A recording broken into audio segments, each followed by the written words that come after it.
Hey guys, so for our first guided reading lesson during distance learning, we are going to be reading a book called Arthur's Bad News Day. And it's kind of a longer story, so like we've done in the past with some of our long books, we're going to do half of it today and then we'll do half of it in our next lesson. So if you need a second to find the book, you can pause the video and go get it. It's the one that looks like this, and it's called Arthur's Bad News Day. And just to give you a little bit of background, this story is about a boy who has a great family life, and his parents tell him something that he feels like is very bad news. So just knowing that, before we start anything else, I want you to think about what the genre of our book would be. And I know it's probably been a long time since you've used that word, but make me proud. The genre, what type of book it is. It's not real. This is not a true story, but it could really happen. So not real means that it's fiction.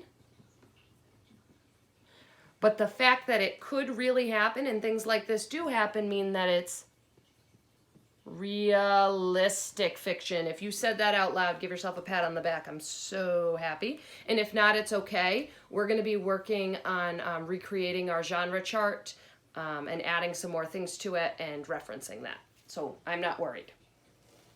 Now, I want you to take a look at the cover of your book. This is technically supposed to be the rear cover of the book, or the back, and I see that the boy's smiling, he's snuggling with his parents, they're smiling, and here's the part where they're giving him his bad news, but I'm noticing that they're still smiling. So I'm having to assume that maybe whatever the bad news is isn't something that they think is bad news, because if you were telling somebody really awful news, then you probably wouldn't be smiling. So I'm wondering if maybe they got a new job somewhere and they're moving, or something else.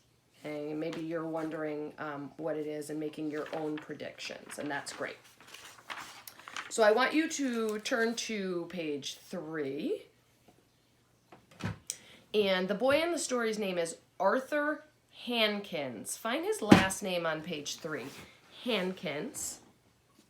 And that's the one, H-A-N, Han, K-I-N-S, Kins.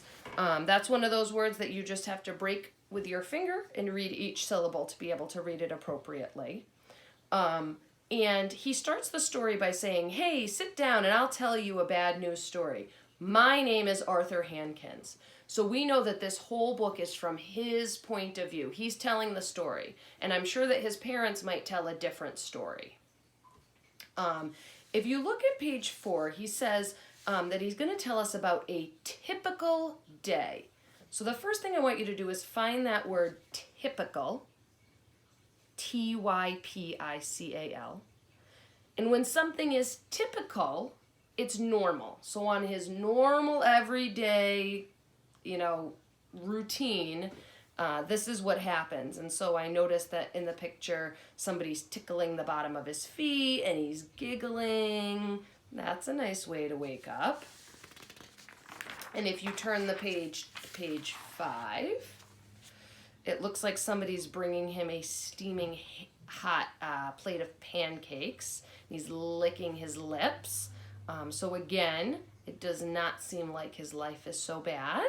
I can't imagine what his bad news would be. And he says when he walks downstairs, he smells the unmistakable smell of hot maple syrup. Find that word, unmistakable. It's going to start with that prefix un, which means not. So you can't mistake it. When you smell hot syrup, like on French toast day in the cafeteria, you know it. Unmistakable. So he knows when he smells that maple syrup, and his mouth waters, and he's like, it's going to be a great day. They tickle his feet, they make him food, they drive to school, they sing, they play soccer. It sounds like he's an only child, and he's a little bit spoiled. So turn the page again, so you're on pages 7 and 8. And he talks a little bit more about his daily routine. He's eating what he calls a gigantic chocolate chip cookie. See if you can find the word gigantic. It sounds like it starts with a J, but it actually has a soft G sound. Gigantic, gigantic. That means it's really, really big.